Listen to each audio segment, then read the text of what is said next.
പ്രിയപ്പെട്ട വിദ്യാർത്ഥികളെ, ഇന്ന് ഡിസ്കസ് ചെയ്യുന്നത് MA ഹിസ്റ്ററി 4th സെമസ്റ്ററിലുള്ള ആർക്കൈവൽ സ്റ്റഡീസ് എന്ന പേപ്പറാണ്. കഴിഞ്ഞ കാലങ്ങളിൽ പരീക്ഷകൾക്ക് ചോദിച്ചിട്ടുള്ള, വരാനിരിക്കുന്ന പരീക്ഷകൾക്ക് തീർച്ചയായും ചോദിക്കാൻ സാധ്യതയുള്ള പാഠഭാഗങ്ങളെ ചേർത്ത് നിർമ്മിച്ച ഒരു ചെറിയ നോട്ടിന്റെ അടിസ്ഥാനത്തിലാണ് നമ്മൾ ഈ ക്ലാസ് മുന്നോട്ട് കൊണ്ടുപോകുന്നത്. മറ്റു കൂടുതൽ ആമുഖങ്ങളൊന്നും ഇല്ലാതെ തന്നെ നമുക്ക് ക്ലാസ്സിലേക്ക് പ്രവേശിക്കാം. ആദ്യമായി വരുന്നത് ആർക്കൈവ് എന്ന പദത്തിന്റെ പദോൽപത്തി എന്താണ് എന്നുള്ളതാണ്. പലപ്പോഴും പരീക്ഷകൾക്കൊക്കെ സെക്ഷൻ എ 1 മാർക്കിനൊക്കെ ചോദിക്കുന്ന ചോദ്യങ്ങളായിട്ട് വരാനുള്ള സാധ്യതയുള്ള ഒന്നാണ് ഈ ആർക്കൈവ് എന്ന പദത്തിന്റെ ഉൽപ്പത്തി, അല്ലെങ്കിൽ ആർക്കൈവ് എന്നതുകൊണ്ട് അർത്ഥമാക്കുന്നത് എന്താണ് എന്നുള്ളത് നോക്കാം. ആർക്കൈവ് എന്ന പദം, ആ പദത്തിന്റെ പദോൽപത്തി എന്നുള്ളത് ഗ്രീക്ക് ഭാഷയിലെ ആർക്കിയോൺ എന്ന പദത്തിൽ നിന്നാണ്. എന്താണ് ആർക്കിയോൺ എന്ന്? ആർക്കെ എന്ന അധികാരം അല്ലെങ്കിൽ ഭരണകൂടം അല്ലെങ്കിൽ റൂൾ, ഭരണം എന്നർത്ഥം വരുന്ന ആർക്കെ എന്ന പദത്തിൽ നിന്നാണ് ആർക്കിയോൺ എന്ന ഭരണാധികാരികളുടെ ഓഫീസ് എന്ന അർത്ഥത്തിൽ പഴയകാലത്ത് ഗ്രീക്ക് ഭാഷയിൽ ഉണ്ടായിരുന്നത്.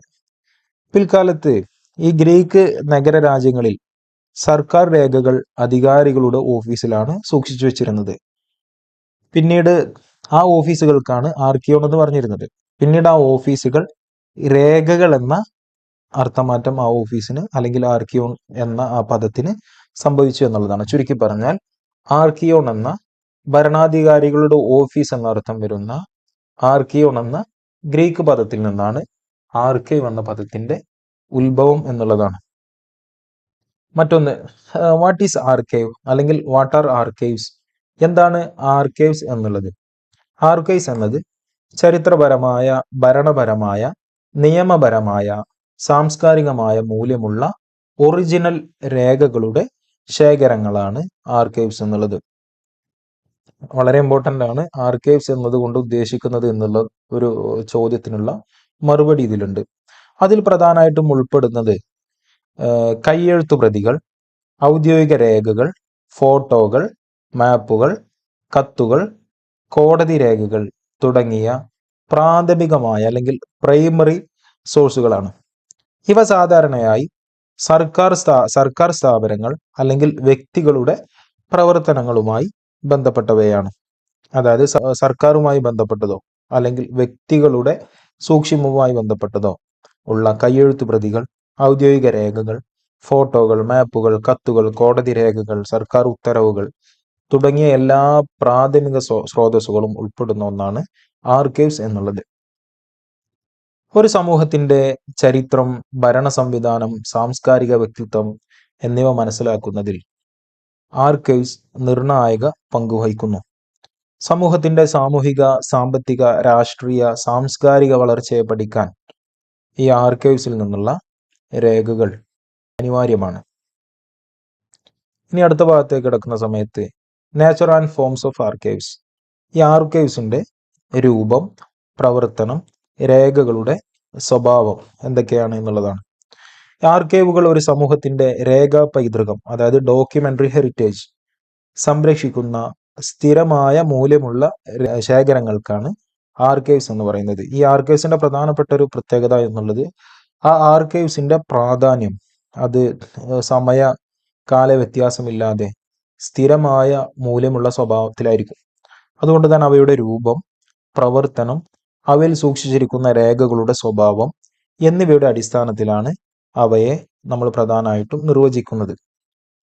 ഈ ആധുനിക കാലത്ത് പ്രധാനമായിട്ടും 2 തരത്തിലുള്ള ആർക്കൈവ്സുകളാണ് ഉള്ളത്. ഒന്ന് ഭൗതിക ഫിസിക്കൽ ആർക്കൈവ്സ്, മറ്റൊന്ന് ഡിജിറ്റൽ ആർക്കൈവ്സ് എന്നുള്ളത്. നമ്മളത് രണ്ടിന്റെയും സവിശേഷതയും പോരായ്മയും പ്രത്യേകതയും ഒക്കെ പറയാം. ഒന്നാമതായി പറയുന്നത് ഫിസിക്കൽ ആർക്കൈവ്സ്, അതായത് ഭൗതിക ആർക്കൈവുകൾ. ഭൗതിക ആർക്കൈവുകൾ പരമ്പരാഗത രീതിയിലുള്ള ശേഖരങ്ങളാണ്. നമ്മുടെ നാടുകളിലൊക്കെ സാമ്പ്രദായികപരമായ രീതിയിൽ നിലനിന്നു പോരുന്ന നിലവിലുള്ള ആർക്കൈവ്സുകൾക്കാണ് പരമ്പരാഗത ആർക്കൈവുകൾ എന്ന് പറയുന്നത്. അതാണ് ഫിസിക്കൽ ആർക്കൈവ്സിനുള്ള പ്രധാനപ്പെട്ട ഉദാഹരണമാണ് ട്രഡീഷണൽ ആർക്കൈവ്സ് അല്ലെങ്കിൽ പരമ്പരാഗത രീതിയിലുള്ള ആർക്കൈവ്സ് എന്നുള്ളത്. ഇവയിൽ കയ്യെഴുത്ത് പ്രതികൾ, ഔദ്യോഗിക രേഖകൾ, ഫോട്ടോകൾ, മാപ്പുകൾ, പേപ്പർ അടിസ്ഥാനത്തിലുള്ള രേഖകൾ തുടങ്ങിയ വസ്തുതാപരമായ വസ്തുക്കൾ അതിന്റെ യഥാർത്ഥ രൂപത്തിൽ തന്നെ സൂക്ഷിക്കുന്നു. എന്നാൽ ഇത്തരത്തിലുള്ള രേഖകൾ നശിക്കാതിരിക്കാൻ സുരക്ഷിതവും നിയന്ത്രിതവുമായ ഒരു പരിസരം ആവശ്യമാണ്. അതിൽ പ്രധാനമായിട്ടുള്ളത് താപനിലയും ഈർപ്പവും നിയന്ത്രിക്കാൻ കഴിയണം. അതുപോലെ തന്നെ കീടങ്ങളുടെയും പൊടിപടലങ്ങളുടെയൊക്കെ നിയന്ത്രണം ഉണ്ടായിരിക്കണം. പ്രകാശത്തിൽ നിന്നുള്ള കൃത്യമായ സംരക്ഷണം അതിനുണ്ടായിരിക്കണം. കാരണം അല്ലെങ്കിൽ അതിന്റെ ഭൗതിക ഘടനയ്ക്ക് പലതരത്തിലുള്ള പ്രത്യാഘാതങ്ങളും കേടുപാടുകളും ഉണ്ടാവാനുള്ള സാധ്യതകളുണ്ട്. വരുന്ന പ്രധാനപ്പെട്ട പ്രശ്നങ്ങൾ വരുന്നത് ഈ ഫിസിക്കൽ ആർക്കൈവുകളായതുകൊണ്ടാണ്. മറ്റൊന്ന് ഭൗതിക ആർക്കൈവുകളുടെ ഗുണങ്ങൾ. ഈ ഫിസിക്കൽ ആർക്കൈവുകളുടെ പ്രധാനപ്പെട്ട സവിശേഷതകൾ: ചരിത്ര രേഖകളുമായി നേരിട്ടുള്ള അനുഭവബന്ധം. അതിന്റെ യഥാർത്ഥ രൂപത്തിലുള്ള രേഖകളാണ് സംരക്ഷിക്കപ്പെടുന്നത്. ഗവേഷണത്തിന് പ്രാമാണികമായ തെളിവുകൾ നേരിട്ട് തന്നെ നമുക്ക് ലഭിക്കുന്നു എന്നുള്ളതാണ്. അതിന്റെ വെല്ലുവിളികൾ, ഈ ഫിസിക്കൽ ആർക്കൈവുകളുടെ വെല്ലുവിളികൾ സ്ഥലപരിമിതിയാണ്. അത്യാവശ്യത്തിലധികം സ്ഥലം മെറ്റീരിയലുകളൊക്കെ സൂക്ഷിക്കാൻ ആവശ്യമായി വരുന്നു. മറ്റൊന്ന് സമയം കടന്നു പോകുമ്പോൾ അല്ലെങ്കിൽ കാലം കടന്നു പോകുമ്പോൾ വർഷങ്ങൾ കഴിയുന്തോറും ആ രേഖകൾ നശിക്കാനുള്ള സാധ്യതകൾ കൂടി വരുന്നു. ഭൗഗോളപരമായ അകലം കാരണം പരിമിതമായ പ്രവേശനം. കാരണം ഒരു ഫിസിക്കൽ ആർക്കൈവ് എന്നുള്ളത് ഏതെങ്കിലും ഒരു ലൊക്കേഷനിൽ മാത്രം പരിമിതപ്പെട്ട് കിടക്കുന്നതാണ്. അപ്പൊ അതിലേക്ക് എല്ലാ പ്രദേശങ്ങളിൽ നിന്നും എല്ലാ ഗവേഷകന്മാർക്കും അതിലേക്ക് എത്തിച്ചേരാൻ ആഗ്രഹിക്കുന്ന ആളുകൾക്കും എത്തിച്ചേരുക എന്നുള്ളതിന് പലതരത്തിലുള്ള പരിമിതികളുണ്ട്. അപ്പൊ അതിന്റെ ഒരു വെല്ലുവിളികളാണ്. ഇനി രണ്ടാമത്തെ തരം ആർക്കൈവ് എന്നുള്ളത് ഡിജിറ്റൽ ആർക്കൈവ്സുകളാണ്. ഡിജിറ്റൽ ആർക്കൈവ്സുകൾ എന്നാൽ ആർക്കൈവ് പ്രവർത്തനങ്ങളുടെ ഏറ്റവും പുതിയ രൂപത്തിനാണ് ഡിജിറ്റൽ ആർക്കൈവ്സ് എന്ന് പറയുന്നത്. അതിന്റെ ഏറ്റവും അടിസ്ഥാനം സാങ്കേതിക വിദ്യയുടെ സഹായത്തോടെ രേഖകൾ ഇലക്ട്രോണിക് രൂപത്തിൽ സംഭരിക്കുകയും നിയന്ത്രിക്കുകയും ചെയ്യുന്നു. കയ്യെഴുത്ത് പ്രതികൾ, ചിത്രങ്ങൾ, ശബ്ദരേഖകൾ, വീഡിയോ രേഖകൾ എന്നിവ ഡിജിറ്റൈസ് ചെയ്ത് സൂക്ഷിക്കാം എന്നുള്ളതാണ്. അതിന്റെ പ്രധാനപ്പെട്ട സവിശേഷതകളായി പറയുന്നത് ലോകമെമ്പാടുമുള്ള ആളുകൾക്ക് എളുപ്പത്തിൽ അതിനെ ആക്സസ് ചെയ്യാൻ കഴിയുന്നു എന്നുള്ളതാണ്. മാത്രമല്ല തിരയാൻ സൗകര്യമുള്ള സംവിധാനങ്ങൾ ഇതിന്റെ ഭാഗമായിട്ടുണ്ടാവുന്നു. ബാക്കപ്പ് സംവിധാനങ്ങൾ വഴി ദീർഘകാലം അതിനെ പ്രത്യേക സ്ഥല പരിമിതിയുടെ പ്രശ്നങ്ങളൊന്നും ഇല്ലാതെ തന്നെ നമുക്കത് ദീർഘകാലത്തേക്ക് സൂക്ഷിക്കാനും സംരക്ഷിക്കാനും കഴിയുന്നു. മറ്റൊന്ന് വെല്ലുവിളികളാണ്. ശക്തമായ സാങ്കേതിക അടിസ്ഥാന സൗകര്യം ഈ ഡിജിറ്റൽ ആർക്കൈവ്സുകൾക്ക് ആവശ്യമാണ്. സ്ഥിരമായ പരിപാലനവും അപ്ഡേറ്റുകളും ആവശ്യമാണ്. ഡാറ്റ ചോർച്ച പോലുള്ള സൈബർ ഭീഷണികൾ ഈ ഡിജിറ്റൽ ആർക്കൈവ്സുകളുടെ പ്രധാനപ്പെട്ട ഒരു വെല്ലുവിളിയാണ്. സാങ്കേതിക മാറ്റങ്ങളാൽ പഴയ സംവിധാനങ്ങൾ ഉപയോഗശൂന്യമാകാനുള്ള സാധ്യതകളുണ്ട്. അതായത് കാലത്തിനനുസരിച്ചുള്ള അപ്ഡേഷൻ കൊണ്ടുവന്നില്ലെങ്കിൽ അത്രത്തോളം ഡിജിറ്റൽ മെറ്റീരിയലുകൾ പിന്നീട് നമുക്കൊരു പക്ഷെ ഉപയോഗിക്കാൻ കഴിയാത്ത രീതിയിൽ അത് നശിച്ചു പോകുക എന്നുള്ളതൊക്കെ ഇതുമായി ബന്ധപ്പെട്ട് ഡിജിറ്റൽ ആർക്കൈവ്സുമായി ബന്ധപ്പെട്ട പ്രധാനപ്പെട്ട വെല്ലുവിളികളാണ്. ഇനി പറയാൻ പോകുന്നത് ആർക്കൈവ്സിന്റെ പ്രാധാന്യം, ഇമ്പോർട്ടൻസ് ഓഫ് ആർക്കൈവ്സ്. ആർക്കൈവ്സ് എന്നത് സമൂഹത്തിന്റെ സാമൂഹിക, സാമ്പത്തിക, രാഷ്ട്രീയ, സാംസ്കാരിക വികാസത്തെ മനസ്സിലാക്കാനുള്ള അടിസ്ഥാന സ്രോതസ്സുകളാണ്. ഇത് ആർക്കൈവ്സുമായി ബന്ധപ്പെട്ട വളരെ പ്രധാനപ്പെട്ട ഒരു ഡെഫിനിഷനാണ്.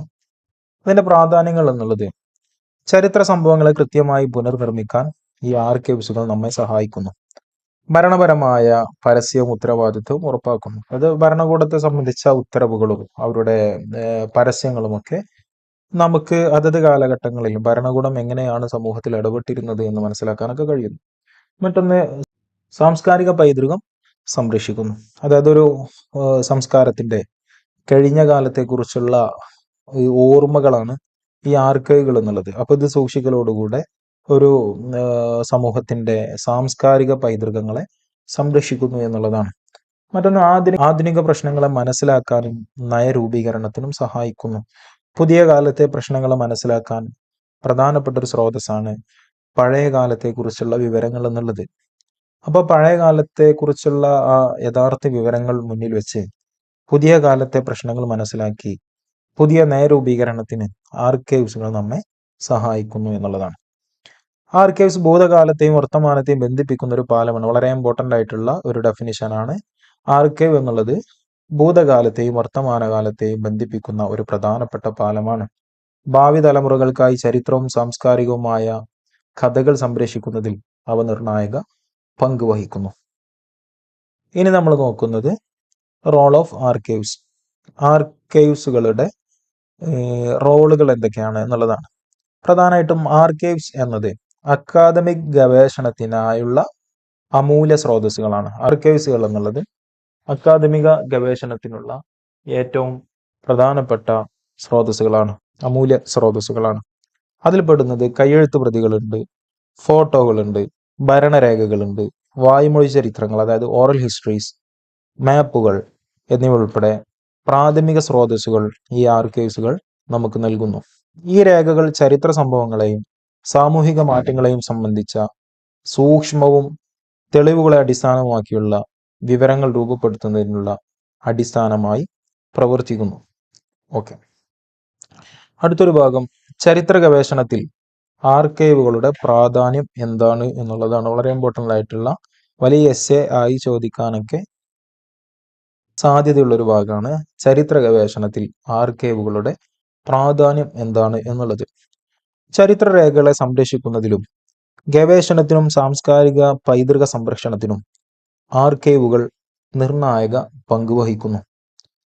ചരിത്ര കഥകളുടെ അടിസ്ഥാനമായ മൂലരേഖകൾക്ക് ആർക്കൈവുകൾ വഴി പ്രവേശനം ലഭിക്കുന്നു.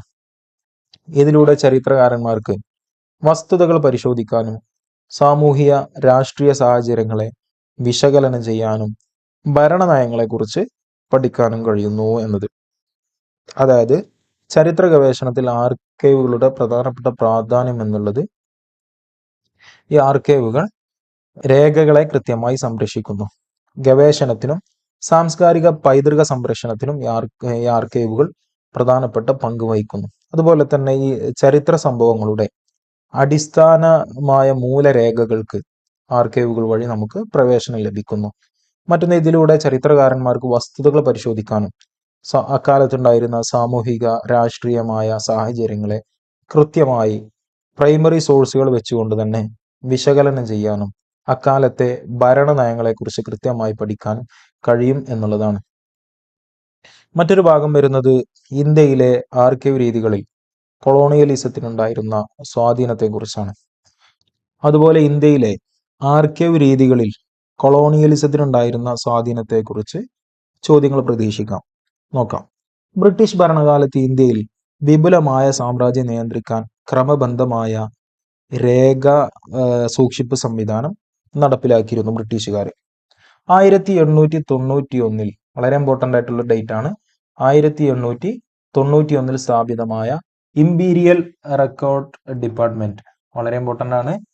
ഇമ്പീരിയൽ റെക്കോർഡ് ഡിപ്പാർട്ട്മെന്റ് സ്ഥാപിക്കുന്നത് 1891 ഇന്ന് അതിന്റെ പേര് നാഷണൽ ആർക്കൈവ്സ് ഓഫ് ഇന്ത്യ.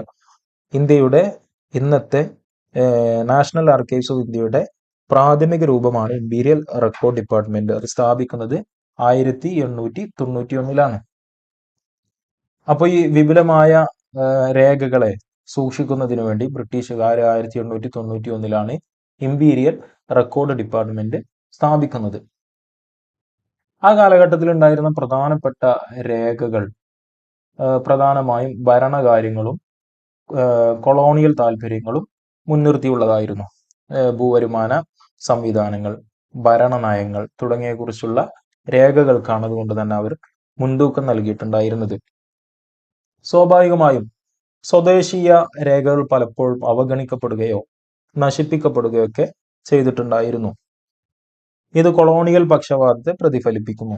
അതിനാൽ കൊളോണിയൽ ആർക്കൈവുകൾ കൂടുതലായും കൊളോണിയൽ കാഴ്ചപ്പാടുകൾക്ക് മുൻതൂക്കം നൽകുന്നതായി നമുക്ക് കാണാം. സ്വാഭാവികമായിട്ടും കൊളോണിയൽ ഭരണ സംവിധാനങ്ങളെ സുസ്ഥിരമായി വലിയ വിപുലമായ സാമ്രാജ്യങ്ങളെ കെട്ടിപ്പടുക്കാനും അതിനെ ക്രമബന്ധിതമായി നിയന്ത്രിക്കാനൊക്കെ രേഖകൾ സൂക്ഷിക്കൽ ആവശ്യമാണ്. അതുകൊണ്ട് തന്നെ 1891 ഇമ്പീരിയൽ റെക്കോർഡ് ഡിപ്പാർട്ട്മെന്റ് ബ്രിട്ടീഷുകാർ സ്ഥാപിക്കുന്നത്. അതിന്റെ ഇന്നത്തെ പേരാണ് നാഷണൽ ആർക്കൈവ്സ് ഓഫ് ഇന്ത്യ. ആ കാലഘട്ടത്തിലെ പ്രധാനപ്പെട്ട രേഖകൾ എന്ന് പറയുന്നത് അവരുടെ ഭരണകാര്യങ്ങളെയും കൊളോണിയൽ താല്പര്യങ്ങളെയും മുൻനിർത്തിയുള്ളതായിരുന്നു. ഭൂവരുമാന സംവിധാനങ്ങൾ, ഭരണനയങ്ങൾ തുടങ്ങിയ കുറിച്ചുള്ള രേഖകൾക്കൊക്കെയാണ് അവർ സൂക്ഷിക്കാൻ മുൻഗണന നൽകിയിട്ടുണ്ടായിരുന്നു. സ്വാഭാവികമായിട്ടും നമ്മുടെ പ്രാദേശികമായ സ്വദേശീയമായ രേഖകൾ പലപ്പോഴും അവഗണിക്കപ്പെടുകയോ നശിപ്പിക്കപ്പെടുകയോ ചെയ്തിരുന്നു. കാരണം അവർക്ക് അത് സൂക്ഷിച്ചത് കൊണ്ട് പ്രത്യേക നേട്ടങ്ങളോ ഗുണങ്ങളോ ഒന്നും ഇല്ല എന്നുള്ളതാണ് കാരണം. അതിൽ നിന്ന് നമുക്ക് മനസ്സിലാവുന്ന പ്രധാനപ്പെട്ട ഒരു കാര്യം കൊളോണിയൽ പക്ഷപാതത്തെ പ്രതിഫലിപ്പിക്കുന്ന ഒരു സംഭവമാണത്.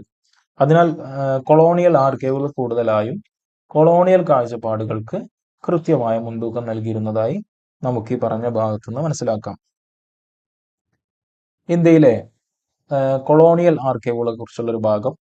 ഇന്ത്യയിലെ കൊളോണിയൽ ആർക്കൈവുകൾ പ്രധാനമായും ബ്രിട്ടീഷ് ഭരണകാലത്ത് രൂപീകരിക്കപ്പെട്ട രേഖാ സമാഹാരങ്ങളാണ്. ഇവ ഭരണനിർവഹണം, നികുതി സമാഹരണം, നിയമ-ന്യായ വ്യവസ്ഥ, ഭൂവരുമാന സംവിധാനം, വ്യാപാരം തുടങ്ങിയ വിഷയങ്ങളുമായി ബന്ധപ്പെട്ട രേഖകളെ ഉൾക്കൊള്ളുന്നു.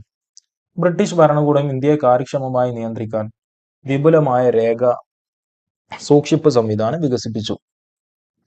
1891 സ്ഥാപിതമായ ഇംപീരിയൽ റെക്കോർഡ് ഡിപ്പാർട്ട്മെന്റ്, ഇപ്പോൾ അതിന്റെ പേര് നാഷണൽ ആർക്കൈവ്സ് ഓഫ് ഇന്ത്യ, ഇതിന്റെ പ്രധാന ഉദാഹരണമാണ്.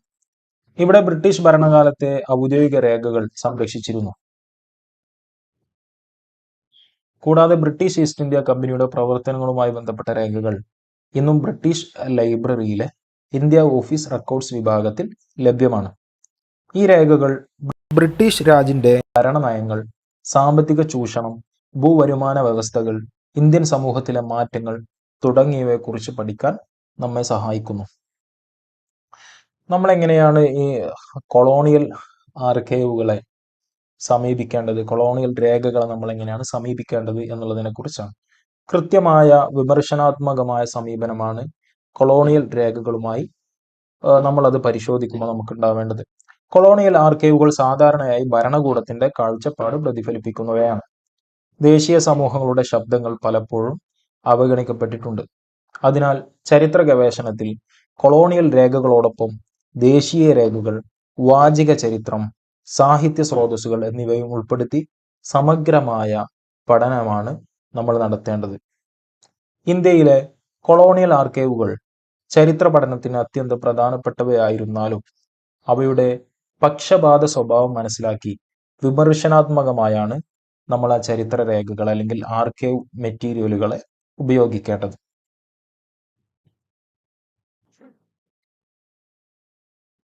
അടുത്തൊരു ഭാഗം നമ്മൾ ഡിസ്കസ് ചെയ്യുന്നത് മിഡിവൽ ആർക്കൈവ്സ് ഇൻ ഇന്ത്യ, ഇന്ത്യയിലെ മധ്യകാലഘട്ടത്തിലെ ആർക്കൈവ്സ് സംസ്കാരങ്ങളെ കുറിച്ചുള്ള ഒരു ഭാഗമാണ്. നമുക്ക് നോക്കാം. മിഡിവൽ ആർക്കൈവ്സ് എന്ന് പറയുന്നത് ഇന്ത്യയിലെ മധ്യകാലഘട്ടം എന്ന് പറയുന്നത് ഏകദേശം ക്രിസ്തുവർഷം 8-ാം നൂറ്റാണ്ട് മുതൽ 18-ാം നൂറ്റാണ്ട് വരെയുള്ള കാലഘട്ടത്തെയാണ്. സൃഷ്ടിക്കപ്പെട്ടും സംരക്ഷിക്കപ്പെട്ടും വന്ന രേഖകളെയാണ് സൂചിപ്പിക്കുന്നത്. അതായത് 8-ാം നൂറ്റാണ്ട് മുതൽ 18-ാം നൂറ്റാണ്ട് വരെ ഉണ്ടായിത്തീർന്നിട്ടുള്ള, അതിനെ തുടർന്ന് അത് സംരക്ഷിക്കപ്പെട്ടു പോന്നിട്ടുള്ള രേഖകളെയാണ് മിഡിവൽ ആർക്കൈവ്സ് എന്ന് പറയുന്നത്.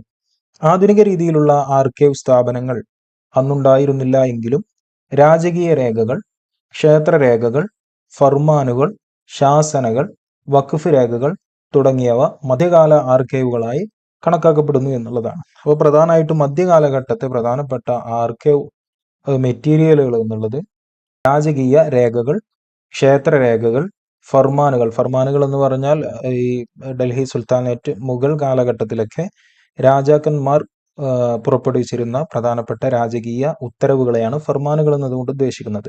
അതുപോലെ തന്നെ ശാസനകൾ, വഖഫ് രേഖകൾ എന്ന് അതുകൊണ്ട് ഉദ്ദേശിക്കുന്നത് മതപരമായ കർമ്മങ്ങൾക്കും വിശ്വാസ പ്രചരണങ്ങൾക്കൊക്കെ വേണ്ടി ഉപയോഗിച്ചിരുന്ന പ്രധാനപ്പെട്ട സ്ഥാപനങ്ങളും ഭൂമികളൊക്കെയുമായി ബന്ധപ്പെട്ട രേഖകൾക്കാണ് വഖഫ് രേഖകൾ എന്ന് പറയുന്നത്. ഇവകളെല്ലാം മധ്യകാല ആർക്കൈവുകളായി കണക്കാക്കപ്പെടുന്നു എന്നുള്ളതാണ്. ഓക്കെ, ഇനി ബാക്കി നോക്കാം. മധ്യകാല രേഖകളുടെ പ്രധാന തരങ്ങൾ, difference type of medieval archives എന്നുള്ളതാണ്. അതിലൊന്ന് നമ്മൾ പറഞ്ഞു, ശാസനകൾ അല്ലെങ്കിൽ ഇൻസ്ക്രിപ്ഷൻസ്, കല്ലിലും ലോഹഫലകങ്ങളിലുമൊക്കെയായി എഴുതപ്പെട്ട രേഖകളാണത്. മറ്റൊന്ന് ഭൂദാനം, നികുതി ഇളവ്, ക്ഷേത്രാനുകൂല്യങ്ങൾ എന്നിവ രേഖപ്പെടുത്തിയ രേഖകൾ.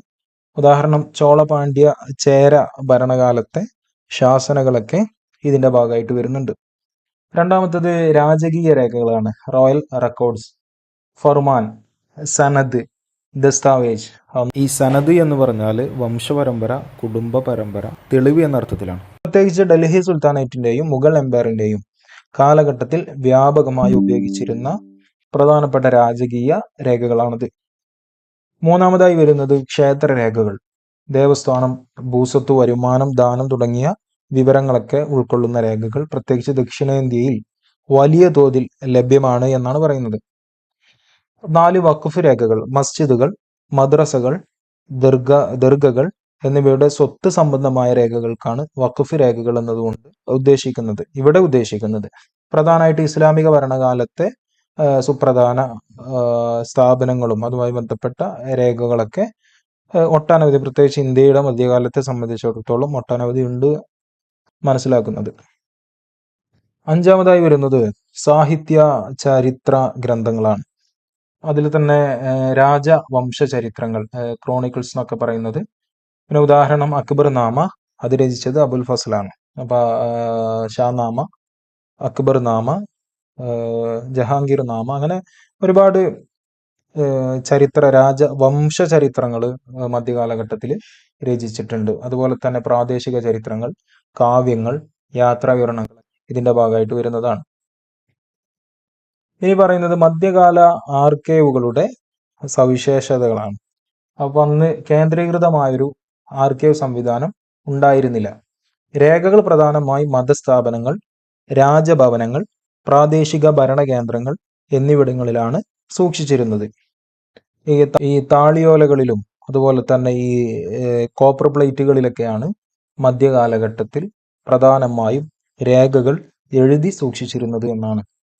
ഇനി ചരിത്ര ഗവേഷണത്തിലെ പ്രാധാന്യം ചെറുതായിട്ട് സൂചിപ്പിച്ചിട്ടുണ്ട്. അതായത് മധ്യകാല രേഖകൾ ആ മധ്യകാലഘട്ടത്തിലെ ഭരണ സംവിധാനം, ഭൂവരുമാന രീതികൾ, മത സാംസ്കാരിക ജീവിതം, വ്യാപാരം, അക്കാലഘട്ടത്തിലെ സാമൂഹിക ഘടന എന്നിവയെ കൃത്യമായി പഠിക്കാൻ വളരെയധികം പ്രാധാന്യമുള്ളവയാണ്.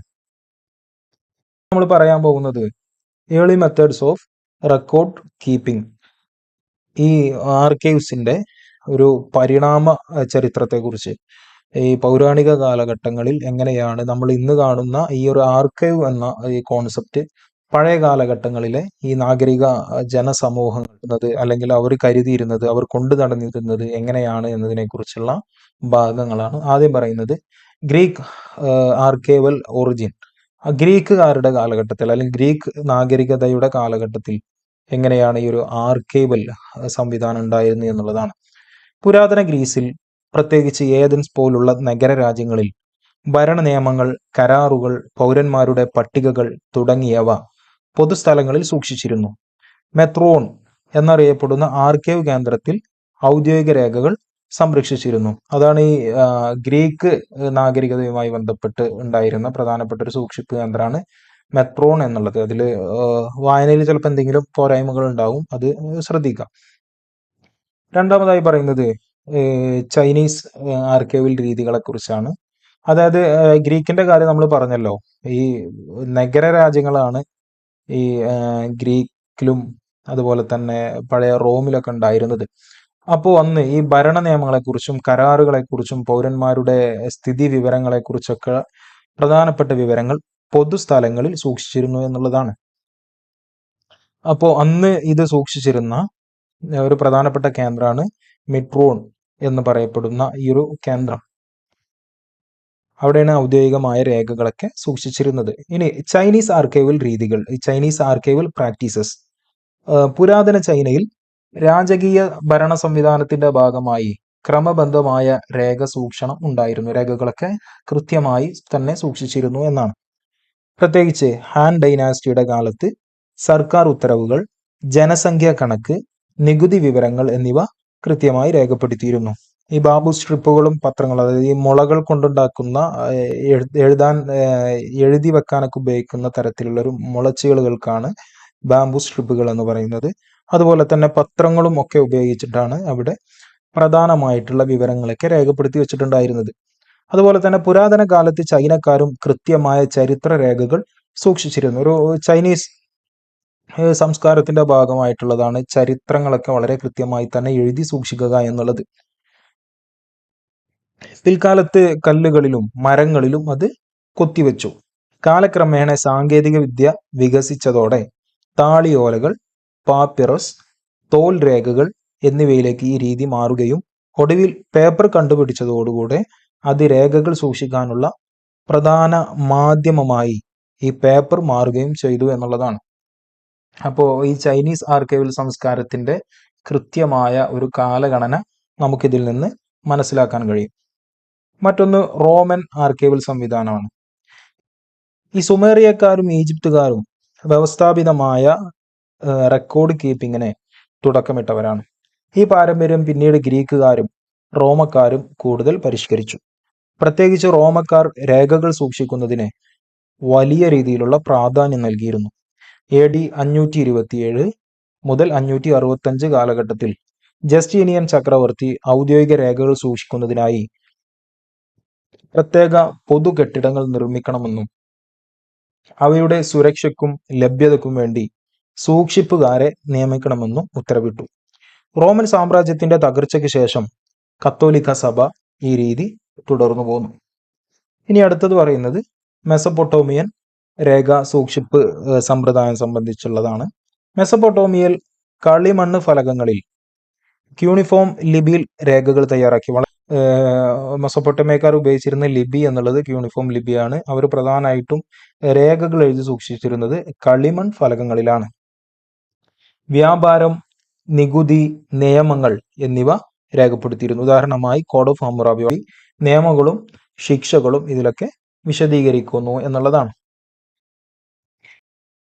ഇനി നമ്മൾ പറയുന്നത് ഈജിപ്ഷ്യൻ ശിലാലേഖനങ്ങൾ സംബന്ധിച്ചുള്ള ഭാഗമാണ്. ഏൻഷ്യന്റ് ഈജിപ്തിൽ ഹിയറോഗ്ലിഫിക്സ് ലിപിയിൽ ക്ഷേത്രഭിത്തികളിലും ശിലകളിലും രാജകീയ ഉത്തരവുകളും മതപരമായ വിവരങ്ങളും രേഖപ്പെടുത്തിയിരുന്നു. ഹീറോഗ്ലിഫിക് ലിപിയിൽ സ്മാരകങ്ങളിലും പാപ്പിറസ് ചുരുളുകളിലും രേഖകൾ എഴുതി സൂക്ഷിച്ചിരുന്നു എന്നുള്ളതാണ്. വളരെ പ്രധാനപ്പെട്ടതാണ് ഈ പാപ്പിറസ് ചുരുളുകൾ എന്നുള്ളത്. പാപ്പിറസ് അതൊരു ചെടിയാണ്. ആ ചെടിയുടെ ഇലകളിലാണ് പഴയകാല ഈജിപ്ഷ്യൻ സംസ്കാരത്തിന്റെ ഭാഗമായിട്ടൊക്കെ അവർ എഴുതി സൂക്ഷിക്കാൻ ഉപയോഗിച്ചിരുന്ന ഒരു ചെടിയാണ് പാപ്പിറസ് എന്നുള്ളത്. അതുപോലെ തന്നെ അവർ ഉപയോഗിച്ചിരുന്ന ലിപി ഹീറോഗ്ലിഫിക്സ് എന്നാണ് ആ ലിപിക്കുള്ള പേര്. വളരെ ഇമ്പോർട്ടൻ്റ് ആയിട്ടുള്ള ഒരു കാര്യം എന്തെന്ന് വെച്ചാൽ ഈ മെസൊപ്പൊട്ടേമിയക്കാർ ഉപയോഗിച്ചിരുന്നത് ക്യൂണിഫോം ലിപിയിലാണ്, കളിമൺ ഫലകങ്ങളിലാണ്. അതുപോലെ തന്നെ ഈജിപ്ഷ്യൻ നാഗരിക സമൂഹങ്ങൾ ഹീറോഗ്ലിഫിക് ലിപി കൊണ്ട് പാപ്പിറസ് ചുരുളുകളിലായിരുന്നു പഴയ കാലത്ത് അവരുടെ പ്രധാനപ്പെട്ട വിവരങ്ങളൊക്കെ എഴുതി സൂക്ഷിച്ചിരുന്നത്. നമ്മൾ ഇന്ത്യയിലേക്ക് വരുമ്പോൾ ഇന്ത്യൻ രേഖാസമാഹാരങ്ങളെ കുറിച്ച് പറയുമ്പോൾ വളരെ ഇമ്പോർട്ടൻ്റ് ആയിട്ടുള്ളതാണ് അശോകയുടെ ശാസനകൾ. പുരാതന ഇന്ത്യയിൽ ശാസനകൾ അത് പ്രധാനമായിട്ടും എഴുതി സൂക്ഷിച്ചിരുന്നത് കല്ല്, അതുപോലെ തന്നെ താമ്ര ശാസനം, നമ്മൾ ഈ കോപ്പർ പ്ലേറ്റ് എന്നൊക്കെ പറയുന്ന സംഭവം, താളിയോലകൾ എന്നിവയിലാണ്. അതിൽ രേഖകൾ ഉണ്ടായിരുന്നു, രാജകീയ ഫർമാനുകൾ ഉണ്ടായിരുന്നു, ശാസനകൾ ഉണ്ടായിരുന്നു, ഒക്കെ ഉണ്ടായിരുന്നു. അതിലേറ്റവും പ്രധാനപ്പെട്ടതാണ് അശോകയുടെ ശാസനകൾ. അതിൽ ഭരണവും ധർമ്മവും സംബന്ധിച്ച വിവരങ്ങൾ നൽകുന്നു എന്നുള്ളതാണ്. ഇനി നമ്മൾ പറയാൻ പോകുന്നത് ഈ ആർക്കൈവൽ ട്രഡീഷന്റെ ഈ പ്രാചീന കാലം മുതൽ മധ്യകാലവും കഴിഞ്ഞ് ഏറ്റവും പുതിയ കാലത്തേക്ക് എത്തി നിൽക്കുന്നതിന്റെ ഒരു ട്രാൻസ്ഫോർമേഷൻ ഹിസ്റ്ററിയാണ്. അതിൽ നമ്മൾ തൊട്ടു മുമ്പ് പറഞ്ഞതുമായി ബന്ധപ്പെട്ട് തന്നെയാണ്. അതിൽ കുറച്ചും കൂടെ ആഡ് ചെയ്തിട്ടുള്ള ഒരു ഭാഗമാണ്. പൊതുവിൽ എസ്എ ക്വസ്റ്റ്യനൊക്കെ ആയി വരാൻ വളരെയേറെ സാധ്യതയുള്ള ഒരു ഭാഗമാണിത്. അതുകൊണ്ട് കൃത്യമായി വായിക്കുക, മനസ്സിലാക്കുക. നമുക്ക് നോക്കാം. പ്രാചീന സംസ്കാരങ്ങളിൽ രേഖകൾ സൂക്ഷിക്കുന്നത് ഭരണനിർവഹണം, നികുതി ശേഖരണം, മതാചാരങ്ങൾ, വ്യാപാരം എന്നിവയ്ക്ക് അനിവാര്യമായിരുന്നു. പിന്നീട് ഇവയാണ് ആധുനിക ആർക്കൈവൽ ശാസ്ത്രത്തിന്റെ അടിസ്ഥാനമായി മാറിയത്. അപ്പോൾ ആധുനിക ഈ ആർക്കൈവൽ ട്രഡീഷന്റെ ഭാഗമായി മാറിയത് പ്രാചീന സംസ്കാരങ്ങളിൽ ഉണ്ടായിരുന്ന രേഖാ സൂക്ഷിപ്പ്, ഭരണനിർവഹണം, നികുതി ശേഖരണം, മതാചാരങ്ങൾ, വ്യാപാരം എന്നിവയ്ക്ക് വേണ്ടി ഇത്തരം രേഖകളൊക്കെ സൂക്ഷിച്ചിരുന്നു. അതാണ് പിന്നീട് ആധുനിക ആർക്കൈവൽ ശാസ്ത്രത്തിന്റെ അടിസ്ഥാനമായി മാറിയത് എന്നാണ്. ആർക്കൈവുകളുടെ പരിണാമം, എവല്യൂഷൻ ഓഫ് ആർക്കൈവ്സ്. ആർക്കൈവുകൾ മനുഷ്യ സമൂഹത്തിന്റെ ഭരണ, നിയമ, സാമൂഹിക, സാംസ്കാരിക ജീവിതവുമായി ബന്ധപ്പെട്ട രേഖകളുടെ ശേഖരങ്ങളാണ്. നമുക്കതൊരു ഡെഫിനേഷനായിട്ട് വേണമെങ്കിൽ എടുക്കാം. ഈ ആർക്കൈവുകൾ എന്നുള്ളത് മനുഷ്യ സമൂഹത്തിന്റെ ഭരണ, നിയമ, സാമൂഹിക, സാംസ്കാരിക ജീവിതവുമായി ബന്ധപ്പെട്ട രേഖകളുടെ ശേഖരങ്ങളാണ്. പുരാതന കാലത്തെ ലഘു രേഖ സംരക്ഷണ രീതികളിൽ നിന്ന് ആധുനിക ഡിജിറ്റൽ ശേഖരങ്ങളിലേക്കുള്ള ദീർഘമായ പരിണാമം ഈ ആർക്കൈവൽ സംസ്കാരം അനുഭവിച്ചു എന്നുള്ളതാണ്. പുരാതന നാഗരികതകളിലേക്ക് നോക്കുമ്പോൾ എഴുത്തിന്റെ ഉത്ഭവത്തോടു കൂടെയാണ് ആർക്കൈവുകളുടെ രൂപീകരണം ആരംഭിക്കുന്നത്. അപ്പോൾ ആർക്കൈവുകളുടെ രൂപീകരണം ആരംഭിക്കുന്ന കാലഘട്ടം എന്നുള്ളത് എഴുത്തുകളുടെ ഉത്ഭവത്തോടെയാണ്. എഴുത്ത് സംസ്കാരം ഉണ്ടായത് മുതലാണ് ഈ ആർക്കൈവൽ സംസ്കാരത്തിന്റെ രൂപീകരണം തുടങ്ങുന്നത് എന്നാണ്. മെസപ്പൊട്ടോമിയൽ ക്യൂണിഫോം മണ്ണ് തട്ടുകൾ നമ്മൾ പറഞ്ഞൂലേ, ക്യൂണിഫോം ലിപികൾ ഉപയോഗിച്ചുകൊണ്ട് കളിമൺ തട്ടുകളിൽ രേഖകൾ എഴുതി സൂക്ഷിച്ചിരുന്ന ഒരു സംസ്കാരം നിലനിർത്തിയിരുന്നതാണ് മെസപ്പൊട്ടോമിയക്കാരാണ്. ഈജിപ്തിലേക്ക് എത്തുന്ന സമയത്ത് ഈ പാപ്പിറസ് രേഖകൾ രാജധാനികളിലും ക്ഷേത്രങ്ങളിലും സംരക്ഷിച്ചു. അവരുപയോഗിച്ചിരുന്ന ലിപിയാണ് ഹീറോഗ്ലിഫിക്സ് ലിപി. അത് വളരെ ഇമ്പോർട്ടൻ്റ് ആണ്. റോമൻ സാമ്രാജ്യത്തിലേക്ക് എത്തുന്ന സമയത്ത് ടാബുലാറിയം എന്ന കെട്ടിടത്തിലായിരുന്നു രേഖകളൊക്കെ പൊതുവായിട്ട് എഴുതി സൂക്ഷിച്ചിട്ടുണ്ടായിരുന്നത്. ഈ കാലഘട്ടത്തിൽ രേഖകൾ ഭരണകാര്യങ്ങൾക്കും നികുതി ശേഖരണത്തിനും നിയമപരമായ ആവശ്യങ്ങൾക്കും വേണ്ടി സൂക്ഷിക്കപ്പെട്ടിരുന്നു.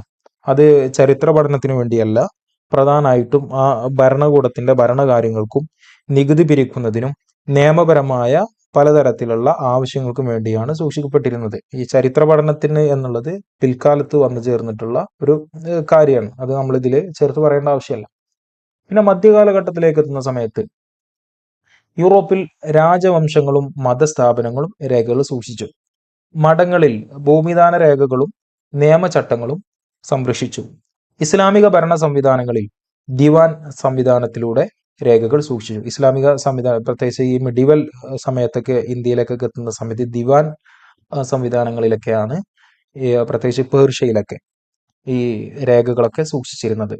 ഇന്ത്യയിൽ ഡൽഹി സൽത്തനത്തും മുഗൾ ഭരണകാലത്തും ഫർമാനുകൾ, വരുമാന രേഖകൾ തുടങ്ങിയവ സൂക്ഷിച്ചിട്ടുണ്ട് എന്നുള്ളതാണ്. ഈ ഫർമാനുകൾ എന്ന് പറഞ്ഞാൽ ഈ രാജകീയ ഉത്തരവുകൾക്കാണ് ഫർമാനുകൾ എന്ന് പറയുന്നത്. ഈ ഘട്ടത്തിൽ ആർക്കൈവുകൾ പൊതുജനങ്ങൾക്ക് ലഭ്യമല്ലാത്ത രീതിയിൽ അധികാര കേന്ദ്രീകൃത സ്ഥാപനങ്ങളായിരുന്നു. വളരെ ഇമ്പോർട്ടൻ്റ് ആണ്. ആർക്കൈവുകൾ മധ്യകാലഘട്ടങ്ങളിൽ പൊതുജനങ്ങൾക്ക് ലഭ്യമാവുന്ന രീതിയിലായിരുന്നില്ല അതിന്റെ സംവിധാനങ്ങൾ. നമ്മൾ പറഞ്ഞല്ലോ, അതൊരു ചരിത്ര പഠനത്തിനൊന്നും വേണ്ടി ഉപയോഗപ്പെട്ടിട്ടുണ്ടായിരുന്നില്ല. പ്രധാനമായിട്ടും ഭരണകൂടത്തിന്റെ ഭരണപരമായ ആവശ്യങ്ങൾക്ക് ഉപയോഗിക്കപ്പെട്ടത് കൊണ്ട് തന്നെ പൊതുജനങ്ങൾക്ക് അതിൽ യാതൊരു തരത്തിലുള്ള ലഭ്യതയും അതുമായി ബന്ധപ്പെട്ടുണ്ടായിരുന്നില്ല എന്നുള്ളതാണ്. ഇനി ആധുനിക കാലഘട്ടത്തിലേക്ക് വരുന്ന സമയത്ത് മോഡേൺ ആർക്കൈവൽ ഇൻസ്റ്റിറ്റ്യൂഷൻസ്, ഫ്രഞ്ച് വിപ്ലവത്തിന്റെ സ്വാധീനം. ഈ ഫ്രഞ്ച് വിപ്ലവം എന്നുള്ളത് ഈ ആധുനിക കാലത്ത് ഒരുപാട് വൈജ്ഞാനിക, സാമൂഹിക, സാംസ്കാരിക വിപ്ലവങ്ങളുടെ ഒരു തുടക്കം കൂടെയാണ്. അതുകൊണ്ട് തന്നെ ഈ ആർക്കൈവൽ സംസ്കാരത്തിനും ഫ്രഞ്ച് വിപ്ലവത്തിന്റെ സ്വാധീനം ഉണ്ടായിട്ടുണ്ട് എന്നുള്ളതാണ്. 1790 ഇമ്പോർട്ടൻ്റ് ആയ ഒരു ഡേറ്റ് ആണ്. 1790 സ്ഥാപിതമായ നാഷണൽ ആർക്കൈവ്സ് ഓഫ് ഫ്രാൻസ് ആർക്കൈവുകളുടെ ചരിത്രത്തിൽ വലിയ മാറ്റം സൃഷ്ടിച്ചു. ഫ്രഞ്ച് വിപ്ലവത്തിന്റെ ഭാഗമായി രേഖകൾ ജനങ്ങളുടെ സ്വത്തായി പ്രഖ്യാപിക്കപ്പെട്ടു. ഇത് പൊതു അവകാശത്തിന്റെ ആശയത്തെ ശക്തിപ്പെടുത്തി. അപ്പോൾ 1790 നാഷണൽ ആർക്കൈവ്സ് ഓഫ് ഫ്രാൻസ് സ്ഥാപിക്കുന്നത്. അത് വലിയ രീതിയിലുള്ള ഒരു ഈ ആർക്കൈവൽ സംസ്കാരത്തിന് തന്നെ വലിയ രീതിയിലുള്ള മാറ്റങ്ങൾ സൃഷ്ടിച്ചു എന്നുള്ളതാണ്. ഫ്രഞ്ച് വിപ്ലവത്തിന്റെ ഭാഗമായി രേഖകൾ ജനങ്ങളുടെ സ്വത്തായി പ്രഖ്യാപിക്കപ്പെട്ടു. ഇത് പൊതു അവകാശത്തിന്റെ ആശയത്തെ ശക്തിപ്പെടുത്തി. ഇനി ഈ ശാസ്ത്രീയ ആർക്കൈവൽ സിദ്ധാന്തങ്ങളാണ്. അത് നമ്മൾ ശേഷമുള്ള അധ്യായങ്ങളിൽ പഠിക്കുന്നുണ്ട്. അതൊന്ന് പ്രൊവിനൻസ് ആണ്, രേഖയുടെ ഉത്ഭവം മാനിച്ചുകൊണ്ട് അത് കൃത്യമായി സൂക്ഷിച്ചു വെക്കുന്ന രീതിയാണ്. മറ്റൊന്ന് ഒറിജിനൽ ഓർഡർ, ആദ്യം ക്രമം സംരക്ഷിക്കൽ. അതിനെക്കുറിച്ചുള്ള വിശദമായ ഭാഗങ്ങൾ ശേഷം വരുന്നുണ്ട്. അതുകൊണ്ട് നമുക്ക് ആ സമയത്ത് അവിടെ നോക്കാം. എന്നിങ്ങനെ പ്രധാനപ്പെട്ട 19ാം നൂറ്റാണ്ടിലാണ് പ്രധാനപ്പെട്ട ഈ ഒരു 2 ശാസ്ത്രീയ ആർക്കൈവൽ സിദ്ധാന്തങ്ങൾ രൂപപ്പെടുന്നത്. ഇന്ത്യയിൽ 1891 നമ്മൾ കുറച്ചു മുമ്പ് പറഞ്ഞിട്ടുണ്ടായിരുന്നല്ലോ, 1891 നാഷണൽ ആർക്കൈവ്സ് ഓഫ് ഇന്ത്യ. അതിന്റെ മുമ്പത്തെ പേരുണ്ടായിരുന്നത്, അത് സ്ഥാപിക്കുന്ന സമയത്തെ പേര് ഇമ്പീരിയൽ റെക്കോർഡ് ഡിപ്പാർട്ട്മെന്റ് എന്നായിരുന്നു അത് പിന്നീട് നാഷണൽ ആർക്കൈവ്സ് ഓഫ് ഇന്ത്യ എന്ന് പുനർനാമകരണം ചെയ്യപ്പെട്ടു. ഈ കാലഘട്ടത്തിൽ ആർക്കൈവുകൾ ഭരണത്തിനും നിയമപരമായ തെളിവിനും ചരിത്ര പഠനത്തിനും പ്രധാനപ്പെട്ട കേന്ദ്രങ്ങളായി മാറി എന്നുള്ളതാണ്. ഈ ആധുനിക കാലഘട്ടത്തിൽ എത്തുന്ന സമയത്താണ് ഈ ആർക്കൈവുകൾ ചരിത്ര പഠനത്തിന് പ്രധാനപ്പെട്ടൊരു സ്രോതസ്സുകളായി മാറുന്നത്, അല്ലെങ്കിൽ ആളുകൾക്ക് അത് ലഭിച്ചു തുടങ്ങുന്നത്. ഇനി പറയുന്നത് സാങ്കേതിക മുന്നേറ്റങ്ങളും ആർക്കൈവുകളും. അതിൽ നമ്മൾ ഈ പഴയ ഈ ട്രഡീഷണൽ ആർക്കൈവ് സിസ്റ്റത്തിൽ നിന്ന് ഈ ഡിജിറ്റൽ ആർക്കൈവ് സിസ്റ്റത്തിലേക്ക് മാറുന്ന സമയത്തുള്ള അതിൻ്റെ സാങ്കേതിക മുന്നേറ്റങ്ങളെ കുറിച്ചുള്ള ഒരു ഭാഗമാണ്. അതിലൊന്നാണ് മൈക്രോഫിലിം.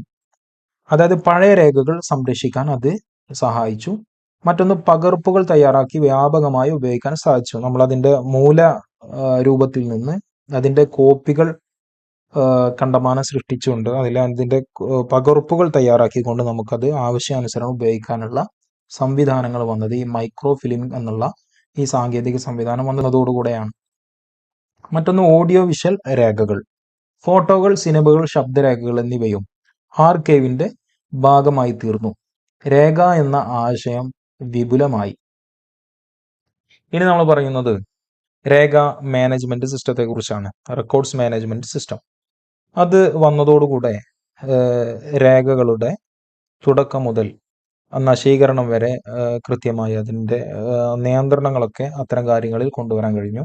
പിന്നെ ഒന്ന് ആർക്കൈവൽ നിയമങ്ങൾ രൂപീകരിക്കാനും അത് നടപ്പിലാക്കാനും ഈ ഒരു സംവിധാനത്തിലൂടെ സാധ്യമായി എന്നുള്ളതാണ്.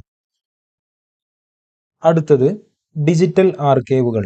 ഈ ആർക്കൈവുകളുടെ പരിണാമത്തിലെ ഏറ്റവും വലിയ ഒരു പ്രധാനപ്പെട്ട ഒരു കാലഘട്ടമാണ് ഈ ആർക്കൈവുകൾ ഡിജിറ്റലായി സൂക്ഷിക്കാൻ തുടങ്ങി എന്നുള്ളത്. അതിൻ്റെ ഡിജിറ്റൈസേഷനെ കുറിച്ച് പറയുന്ന ഭാഗം, ആദ്യം പേപ്പർ രേഖകളായിരുന്നു. അത് സ്കാൻ ചെയ്ത് ഓൺലൈൻ ശേഖരങ്ങളിലൂടെ എല്ലാവർക്കും ലഭ്യമാകുന്ന രീതിയിൽ സംവിധാനിച്ചതാണ് ഈ ഡിജിറ്റലൈസേഷൻ എന്ന് പറയുന്നത്. അത് ലോകമെമ്പാടുമുള്ള ഗവേഷകർക്ക് അവരുടെ സൗകര്യങ്ങൾക്കനുസരിച്ച് അത് ലഭ്യമാകാൻ തുടങ്ങി.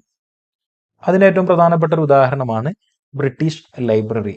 നിരവധി കയ്യെഴുത്തു പ്രതികൾ ഡിജിറ്റൽ രൂപത്തിൽ ബ്രിട്ടീഷ് ലൈബ്രറിയിൽ നമുക്ക് ലഭ്യമാകുന്നു. അവരുടെ കോളനികളിൽ നിന്നുള്ള കയ്യെഴുത്തു പ്രതികൾ ഡിജിറ്റൽ രൂപത്തിൽ ലഭ്യമാവുന്നുണ്ട്. അതുകൊണ്ടാണ് ഈ ഡിജിറ്റൽ ആർക്കൈവ്സിന്റെ പ്രധാനപ്പെട്ട ഒരു ഉദാഹരണമായി ബ്രിട്ടീഷ് ലൈബ്രറി നൽകിയിട്ടുള്ളത്. ഇനി ഡിജിറ്റൽ ആർക്കൈവ്സുമായി ബന്ധപ്പെട്ട് പറയുന്ന സമയത്ത് തന്നെ അതിൻ്റെ വെല്ലുവിളികൾ നമ്മൾ കുറച്ച് മുമ്പ് പറഞ്ഞിട്ടുണ്ടായിരുന്നു. അത് ഒന്നും കൂടെ ഇവിടെ സൂചിപ്പിക്കുന്നുണ്ട്. അത് സാങ്കേതിക സംവിധാനങ്ങളുടെ സ്വാഭാവികമായി ഉണ്ടാകുന്ന ഈ സാങ്കേതിക സംവിധാനങ്ങൾക്ക് സ്വാഭാവികമായി ഉണ്ടാകുന്ന പഴക്കം, ഡാറ്റ നഷ്ടപ്പെടൽ, സൈബർ സുരക്ഷയുമായി ബന്ധപ്പെട്ട സുരക്ഷാ പ്രശ്നങ്ങൾ, സ്വകാര്യത സംബന്ധമായ പ്രശ്നങ്ങൾ. ഈ ആർക്കൈവുകളുടെ പരിണാമം ഭരണ സംവിധാനങ്ങളുടെ, സാങ്കേതിക വിദ്യയുടെ, ജനാധിപത്യ ആശയങ്ങളുടെ വളർച്ചയുമായി നേരിട്ട് ബന്ധപ്പെട്ട് കിടക്കുന്നു. ക്ഷേത്രങ്ങളിലും കൊട്ടാരങ്ങളിലും സൂക്ഷിച്ചിരുന്ന രേഖകളിൽ നിന്ന് പൊതുജനങ്ങൾക്ക് തുറന്ന ഡിജിറ്റൽ ശേഖരണങ്ങളിലേക്കുള്ള അല്ലെങ്കിൽ ഡിജിറ്റൽ ശേഖരങ്ങളിലേക്കുള്ള ഈ യാത്ര മനുഷ്യ സമൂഹത്തിന്റെ അറിവ് സംരക്ഷണ ചരിത്രത്തിന്റെ ഏറ്റവും പ്രധാനപ്പെട്ടൊരു പ്രതിഫലനമാണ്. ഇനി അടുത്തത് പറയുന്നത് ഈ നാഷണൽ ആർക്കൈവ്സ് ഓഫ് ഇന്ത്യ. ഇതും വളരെ ഇമ്പോർട്ടൻ്റ് ആയിട്ടുള്ള ഒരു ഭാഗമാണ്. പരീക്ഷയ്ക്ക് എസ്എ ടൈപ്പിലുള്ള ക്വസ്റ്റ്യൻസ് ഒക്കെ വരാൻ സാധ്യതയുള്ള ഒരു ഭാഗം കൂടെയാണ് നാഷണൽ ആർക്കൈവ്സ് ഓഫ് ഇന്ത്യ. അത് നമ്മൾ പറഞ്ഞതുപോലെ തന്നെ കുറച്ച് മുമ്പ് ആദ്യ ഭാഗങ്ങളിൽ നമ്മൾ പറഞ്ഞിട്ടുണ്ടായിരുന്നു. 1891 അത് സ്ഥാപിക്കുന്നത്. അതിന്റെ ആദ്യ നാമം എന്നുള്ളത് ഇമ്പീരിയൽ റെക്കോർഡ്സ് ഡിപ്പാർട്ട്മെന്റ് എന്നായിരുന്നു. അത് പിന്നീട് നാഷണൽ ആർക്കൈവ്സ് ഓഫ് ഇന്ത്യ, അതായത് NAI, വൺ വേർഡ് ക്വസ്റ്റ്യൻ ആയിട്ടൊക്കെ ചോദിക്കാൻ സാധ്യതയുണ്ട്. NAI, national archives of India. അതിന്റെ പ്രധാനപ്പെട്ട സവിശേഷതകൾ ഇവിടെ സൂചിപ്പിക്കുന്നത് 18ാം നൂറ്റാണ്ട് മുതൽ ആധുനിക കാലഘട്ടം വരെയുള്ള രേഖകൾ അതിലുണ്ട്. പൊതുരേഖകൾ, സ്വകാര്യ പത്രങ്ങൾ, ഓറിയന്റൽ രേഖകൾ, കാർട്ടോഗ്രാഫിക് രേഖകൾ, അതായത് മാപ്പ്, സർവേ റെക്കോർഡ്സുമായി ബന്ധപ്പെട്ട രേഖകളൊക്കെ, അതുപോലെ തന്നെ മൈക്രോ ഫിലിം ശേഖരങ്ങളൊക്കെ അതിലുണ്ട് എന്നുള്ളതാണ്. പബ്ലിക് റെക്കോർഡ്സ് ആക്ട് 1993 ആക്ട് അനുസരിച്ച് സർക്കാർ രേഖകളുടെ സംരക്ഷണവും പരിപാലനവും മേൽനോട്ടം വഹിക്കുന്നത് നാഷണൽ ആർക്കൈവ്സ് ഓഫ് ഇന്ത്യയുടെ ഉത്തരവാദിത്തമാണ്. വളരെ ഇമ്പോർട്ടന്റ് ആണ് ഈ പബ്ലിക് റെക്കോർഡ്സ് ആക്ട് 1993. അതിന്റെ അടിസ്ഥാനത്തിലാണ് സർക്കാർ രേഖകളുടെ സംരക്ഷണം, അതിന്റെ പരിപാലനം, അതിന്റെ മേൽനോട്ടം എല്ലാം വഹിക്കേണ്ടത് നാഷണൽ ആർക്കൈവ്സ് ഓഫ് ഇന്ത്യയുടെ പ്രധാനപ്പെട്ട ഉത്തരവാദിത്തങ്ങളിൽ പെട്ടതാണ്. ഇത് ഇന്ത്യയുടെ ദേശീയ ഓർമ്മ ശേഖരമായി നാഷണൽ മെമ്മറി റെപ്പോസിറ്ററി, അതായത് ഇന്ത്യയുടെ ദേശീയ ഓർമ്മ ശേഖരമായി ഇതിനെ കണക്കാക്കപ്പെടുന്നു. മറ്റൊന്ന്, നാഷണൽ ആർക്കൈവ്സ് കഴിഞ്ഞിട്ട് അടുത്ത വരുന്ന ഭാഗത്ത് സ്റ്റേറ്റ് ആർക്കൈവ്സ് ഓഫ് ഇന്ത്യ, ഈ സംസ്ഥാനങ്ങളുമായി ബന്ധപ്പെട്ട ആർക്കൈവുകളെ കുറിച്ചുള്ള ഒരു ഭാഗമാണ്. ഇന്ത്യയിലെ ഓരോ സംസ്ഥാനങ്ങളിലും സ്വന്തമായ ആർക്കൈവുകൾ ഉണ്ട്. ഇവ സംസ്ഥാനത്തിന്റെ പ്രാദേശിക ഭരണ, സാംസ്കാരിക, സാമൂഹിക, നിയമപരമായ പൈതൃക രേഖകൾ സംരക്ഷിക്കുന്നു. അതിന്റെ പ്രധാനപ്പെട്ട ഉദാഹരണങ്ങളിൽപ്പെട്ടതാണ് Kerala state archives, Tamil Nadu state archives, Maharashtra state archives. ഈ കേരള സ്റ്റേറ്റ് ആർക്കൈവ്സിലേക്ക് വരുന്ന സമയത്ത് 1962 കേരള സ്റ്റേറ്റ് ആർക്കൈവ്സ് സ്ഥാപിതമാകുന്നത്. കേരള സർക്കാർ സാംസ്കാരിക വകുപ്പിന്റെ കീഴിലുള്ള ഒരു സ്വതന്ത്ര വകുപ്പാണ് കേരള സ്റ്റേറ്റ് ആർക്കൈവ്സ് എന്നത്. അതിന്റെ പ്രധാന സവിശേഷതകളായി പറയുന്നത് തിരുവനന്തപുരത്താണ് അതിന്റെ പ്രധാന ഓഫീസ് ഉള്ളത്. ആ ലൈബ്രറിയിൽ പഴയതും അപൂർവമായ പുസ്തകങ്ങൾ ഉണ്ട് എന്നുള്ളതാണ്. അതുപോലെ തന്നെ നിയമസഭ നടപടിക്രമങ്ങൾ അത് സംബന്ധിച്ച വിവരങ്ങളുണ്ട്. കേരളത്തിലെ വ്യത്യസ്ത സെൻസസ് റിപ്പോർട്ടുകൾ അവിടെ ലഭ്യമാണ്. ഗവേഷണ ജേണലുകൾ, ഗസറ്റുകൾ, പത്രങ്ങൾ, പഴയ നിയമഗ്രന്ഥങ്ങളൊക്കെ അവിടെ ലഭ്യമാണ്. ആ ശേഖരങ്ങളുടെ കാലപരിധി, അതായത് കേരള സ്റ്റേറ്റ് ആർക്കൈവ്സുമായി ബന്ധപ്പെട്ട് അവിടെ ലഭ്യമായിട്ടുള്ള ഗ്രന്ഥങ്ങളുടെ കാലഘട്ടം എന്നുള്ളത് 1424 മുതൽ ആരംഭിക്കുന്ന രേഖകൾ സൂക്ഷിച്ചു വെച്ചിരിക്കുന്ന ഒരിടമാണ് കേരള സ്റ്റേറ്റ് ആർക്കൈവ്സ് എന്നുള്ളത്. അതിലുൾപ്പെടുന്നത് പേപ്പർ രേഖകളുണ്ട്, ഓലക്കടലാസ് ഈ പനയോലകളിലൊക്കെ എഴുതിയിട്ടുള്ള പാം ലീഫ് മാനുസ്ക്രിപ്റ്റ്സ്, മുളച്ചീള് രേഖകൾ, ബാംബു സ്പ്ലിൻസ്, മൈക്രോഫിലിം, താമ്രശാസനകൾ, അതായത് കോപ്പർ പ്ലേറ്റ്സ് ശാസനകളും മറ്റൊക്കെ അവിടെ ലഭ്യമാണ്. ഒക്കെ അതിന്റെ ഭാഗമായിട്ട് അവിടെ ഉണ്ട്. പൊതുരേഖകളുടെ ഉറവിടങ്ങൾ, അതിൽ പ്രധാനമായിട്ടും തിരുവിതാംകൂർ രാജ്യത്തെ സംബന്ധിച്ച പൊതുരേഖകള്, കൊച്ചി രാജ്യത്തെ സംബന്ധിച്ച പൊതുരേഖകള്, മദ്രാസ് പ്രസിഡൻസിയിലെ മലബാർ ജില്ലയുമായി ബന്ധപ്പെട്ട രേഖകള്, സർക്കാർ സെക്രട്ടേറിയറ്റ് സെല്ലർ രേഖകള്, മലബാർ കളക്ടറേറ്റുമായി ബന്ധപ്പെട്ട രേഖകളൊക്കെ കേരള സ്റ്റേറ്റ് ആർക്കൈവ്സിൽ ലഭ്യമാണ്. മറ്റൊന്ന് യൂണിവേഴ്സിറ്റി ആർക്കൈവ്സ് ആണ്. ദേശീയ സംസ്ഥാന ആർക്കൈവ്സുകൾക്ക് പുറമെ തന്നെ ഇന്ത്യയിലെ നിരവധി സർവകലാശാലകളും സ്വന്തം ആർക്കൈവുകൾ പരിപാലിക്കപ്പെടുന്നു. ഇവ അക്കാഡമിക് ഗവേഷണത്തിനും വിദ്യാർത്ഥികളുടെ പഠനത്തിനും സഹായകരമാണ്. അതിലൊന്നാണ് ജവഹർലാൽ നെഹ്റു യൂണിവേഴ്സിറ്റി ആർക്കൈവ്സ്. അക്കാദമിക രേഖകളും ഗവേഷണ രേഖകളും അതിൽ സംരക്ഷിക്കപ്പെടുന്നു. തിസീസുകളും ഡെസർട്ടേഷനുകളും അവിടെ സംരക്ഷിക്കപ്പെടുന്നു. ഡിജിറ്റൽ റീപോസിറ്ററികളിൽ പഴയ പത്രങ്ങൾ ലഭ്യമാണ്. മറ്റൊരു ഇമ്പോർട്ടന്റ് ആയ ഒരു യൂണിവേഴ്സിറ്റി ആർക്കൈവ്സ് ആണ് അലിഗഡ് മുസ്ലിം യൂണിവേഴ്സിറ്റി ആർക്കൈവ്സ്. വിദ്യാഭ്യാസ പരിഷ്കാരങ്ങളുമായി ബന്ധപ്പെട്ട രേഖകൾ, പ്രമുഖ വിദ്യാഭ്യാസ ചിന്തകനായ സർ സയ്യിദ് അഹമ്മദ് ഖാന്റെ സംഭാവനകളുമായി ബന്ധപ്പെട്ട രേഖകൾ, സർവകലാശാലയുടെ ചരിത്രവും നവോത്ഥാന ചിന്തകളും പ്രതിഫലിപ്പിക്കുന്ന രേഖകളും പത്രമാസികകളും ഒക്കെ അവിടെ ലഭ്യമാണ്. ഇനി അടുത്തൊരു ഭാഗത്തേക്ക് വരുമ്പോൾ സ്പെഷ്യലൈസ്ഡ് ആർക്കൈവ്സ് എന്നുള്ളതാണ്. അതിലൊന്നാണ് Khuda Bakhsh oriental public library. Persian, അറബി കയ്യെഴുത്തുപ്രതികളുടെ സമൃദ്ധമായ ശേഖരം അവിടെ ഉണ്ട്. മധ്യകാല ഇസ്ലാമിക പൈതൃക പഠനത്തിന്റെ പ്രധാനപ്പെട്ട ഒരു കേന്ദ്രമാണ് ഹുദ ബക്ഷ് ഓറിയന്റൽ പബ്ലിക് ലൈബ്രറി എന്നുള്ളത്. മറ്റൊന്നാണ് ബന്ദാർക്കർ ഓറിയന്റൽ റിസർച്ച് ഇൻസ്റ്റിറ്റ്യൂട്ട്. പുരാതന സംസ്കൃത ഗ്രന്ഥങ്ങളും അപൂർവ കയ്യെഴുത്തു പ്രതികളും അവിടെ സൂക്ഷിച്ചു വെച്ചിട്ടുണ്ട്. ഭാരതീയ ദാർശനികവും മതപരവുമായ പൈതൃക പഠനത്തിന് പ്രധാനപ്പെട്ട ഒരു സ്ഥാപനമായിട്ടാണ് ബന്ദാർക്കർ ഓറിയന്റൽ റിസർച്ച് ഇൻസ്റ്റിറ്റ്യൂട്ട് ഇന്ന് പ്രവർത്തിക്കുന്നത്. മറ്റൊന്നാണ് ഗോൾഡൻ ടെമ്പിൾ, അമൃത്സറിലുള്ള സിഖ് മതവുമായി ബന്ധപ്പെട്ട സുവർണ ക്ഷേത്രം. സിഖ് മതത്തിന്റെ പ്രധാനപ്പെട്ട ഒരു കേന്ദ്രമാണ് ഈ ഗോൾഡൻ ടെമ്പിൾ എന്നുള്ളത്. മതപരവും ചരിത്രപരവുമായ രേഖാശേഖരങ്ങൾ ഇന്നും അവിടെ സംരക്ഷിക്കപ്പെടുന്നു. ഇനി അടുത്തൊരു ഇമ്പോർട്ടൻ്റ് ആയിട്ടുള്ള ഒന്നാണ് prime ministers museum and library, PMML എന്നുള്ളത്. പരീക്ഷയ്ക്ക് തീർച്ചയായും വരാൻ സാധ്യതയുള്ള ഒരു ഭാഗം കൂടെയാണിത്. Prime ministers museum and library, അതായത് PMML അങ്ങനെ തന്നെ ആയിരിക്കും ചോദിക്കുക. PMML എന്ന് തന്നെ ചോദ്യങ്ങളിൽ കണ്ടിട്ടുണ്ട്. ഇന്ത്യയിലെ പ്രധാന ആർക്കൈവൽ കേന്ദ്രങ്ങളിൽ ഒന്നാണ് ഈ prime ministers museum and library എന്നത്. ഇതിന്റെ പഴയ പേര് Nehru memorial museum and library എന്നായിരുന്നു. NMML എന്നായിരുന്നു. അത് പിന്നീട് PMML എന്ന് പുനർനാമകരണം ചെയ്യപ്പെട്ടു. ഇത് സ്ഥിതി ചെയ്യുന്നത് തീൻ മൂർത്തി ഭവനിലാണ്, ന്യൂഡൽഹിയിലെ തീൻ മൂർത്തി ഭവനിലാണ് ഇന്ന് prime minister museum and library സ്ഥിതി ചെയ്യുന്നത്. വളരെ ഇമ്പോർട്ടന്റ് ആണ്, ക്വസ്റ്റ്യൻസ് ചോദിച്ചതായി കണ്ടിട്ടുണ്ട്. ഈ prime ministers museum and library സ്ഥിതി ചെയ്യുന്നത് എവിടെയാണെന്ന് ചോദിച്ചിട്ടുണ്ട്. അപ്പൊ അതിനുള്ള ഒരു ആൻസർ ആയിട്ടാണ് തീൻ മൂർത്തി ഭവൻ, ന്യൂഡൽഹി, അവിടെയാണ് അത് സ്ഥിതി ചെയ്യുന്നത്. അതിലെ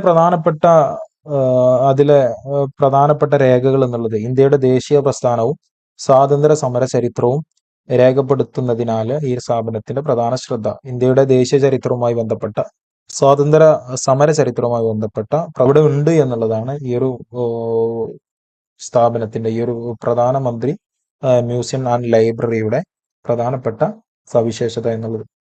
പ്രത്യേകിച്ച് ജവഹർലാൽ നെഹ്റുവിന്റെയും മറ്റു ദേശീയ നേതാക്കളെ സംബന്ധിച്ച രേഖകൾ ഇവിടെ സംരക്ഷിച്ചു വെച്ചിട്ടുണ്ട്.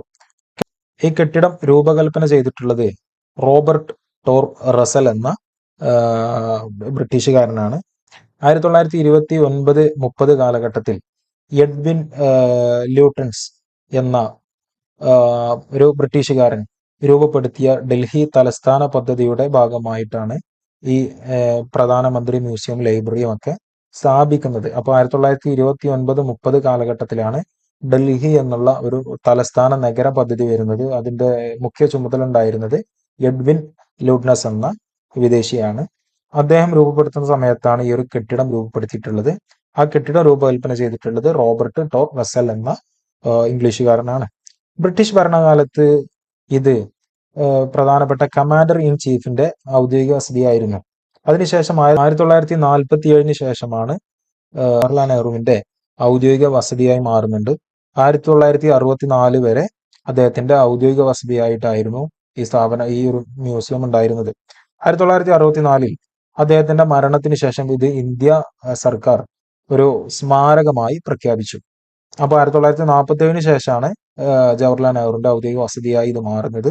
ഇത് സ്ഥാപിക്കുന്നത് 1929-30 കാലഘട്ടത്തിൽ ഡൽഹി തലസ്ഥാന പദ്ധതിയുടെ ഭാഗമായിട്ടാണ്. അത് രൂപകൽപ്പന ചെയ്യുന്നത് റോബർട്ട് ടോർ റസൽ എന്ന ഒരു ഇംഗ്ലീഷുകാരനാണ്. 1964 ജവഹർലാൽ നെഹ്റുവിന്റെ മരണശേഷം ഇന്ത്യ സർക്കാർ ഇതിനെ ഒരു സ്മാരകമായി പ്രഖ്യാപിച്ചു. ജവഹർലാൽ നെഹ്റുവിന്റെ 75-ാം ജന്മദിനത്തിൽ രാഷ്ട്രപതി സർവേപ്പള്ളി രാധാകൃഷ്ണൻ ഇത് മ്യൂസിയമായി ഉദ്ഘാടനം ചെയ്തു. 1966 ഇത് prime ministers museum and library society രൂപീകരിച്ചു. 1974 പ്രധാനപ്പെട്ട പ്രത്യേക ലൈബ്രറി കെട്ടിടം ആരംഭിച്ചു. 1989 അതിനോടനുബന്ധിച്ച് ഒരു കെട്ടിടം നിർമ്മിക്കുന്നുണ്ട്. ആ കെട്ടിടത്തിന് പേര് നൽകുന്നത് സെന്റർ ഫോർ കണ്ടംപററി സ്റ്റഡീസ് എന്നാണ്. ഇതിൽ പ്രധാനമായിട്ട് ശ്രദ്ധിക്കേണ്ട ഈ prime ministers museum and library എന്നുള്ളതിന്റെ കാലഘട്ടമാണ്. ഇത് സ്ഥാപിക്കുന്നത് 1929-30 കാലഘട്ടത്തിലാണ്. ഡൽഹി തലസ്ഥാന പദ്ധതിയുടെ ഭാഗമായിട്ട് റോബർട്ട് റസലാണ് ഇത് രൂപകൽപ്പന ചെയ്യുന്നത്. 1947 ഇത് ജവഹർലാൽ നെഹ്റുവിന്റെ ഔദ്യോഗിക വസതിയായി മാറുന്നുണ്ട്. 1964 വരെ അദ്ദേഹത്തിന്റെ മരണം വരെ അത് അങ്ങനെ തുടരുന്നു. 1964 അദ്ദേഹത്തിന്റെ മരണത്തിന് ശേഷം അത് ഇന്ത്യ സർക്കാർ സ്മാരകമായി പ്രഖ്യാപിച്ചു. നമ്മളിപ്പോ പറഞ്ഞത് prime ministers museum and library PMML അതിനെക്കുറിച്ചാണ്. അതിന്റെ ആദ്യ പേര് NMML എന്നായിരുന്നു, അതായത് Nehru memorial museum and library. അത് ഉദ്ഘാടനം ചെയ്യുന്നത് ജവഹർലാൽ നെഹ്റുവിന്റെ 75-ാമത്തെ ജന്മദിനത്തിന്റെ ഭാഗമായി സർവേപ്പള്ളി രാധാകൃഷ്ണനാണ്. 1966 prime ministers museum and library society രൂപീകരിക്കുന്നത്. ഇത് വളരെ ഇമ്പോർട്ടന്റ് ആണ്, അതുകൊണ്ടാണ് ഇത്ര വിശദമായി അത് പറഞ്ഞത്. ഈ ആർക്കൈവൽ സ്റ്റഡീസ് പേപ്പറിലെ ബ്ലോക്ക് 1-ലെ ചാപ്റ്റർ 1 ആണ് നമ്മളിപ്പോൾ ഡിസ്കസ് ചെയ്തത്. ഈ ഭാഗത്തുനിന്ന് വരുന്ന ഏറ്റവും പ്രധാനപ്പെട്ട ഭാഗങ്ങൾ കൃത്യമായി നോക്കിപ്പോയാൽ തന്നെ നമുക്ക് വളരെ സിമ്പിളായിട്ട് ഈ ഭാഗത്തുനിന്ന് വരുന്ന പ്രധാനപ്പെട്ട ക്വസ്റ്റ്യൻസിനൊക്കെ ആൻസർ ചെയ്യാൻ കഴിയുമെന്ന് ഞാൻ വിശ്വസിക്കുന്നു. ആർക്കെങ്കിലുമൊക്കെ ഇത് ഉപകാരപ്പെടുമെന്ന വിശ്വാസത്തോടു കൂടെ ഞാൻ തൽക്കാലം ഇവിടെ അവസാനിപ്പിക്കുന്നു. Okay, thanks.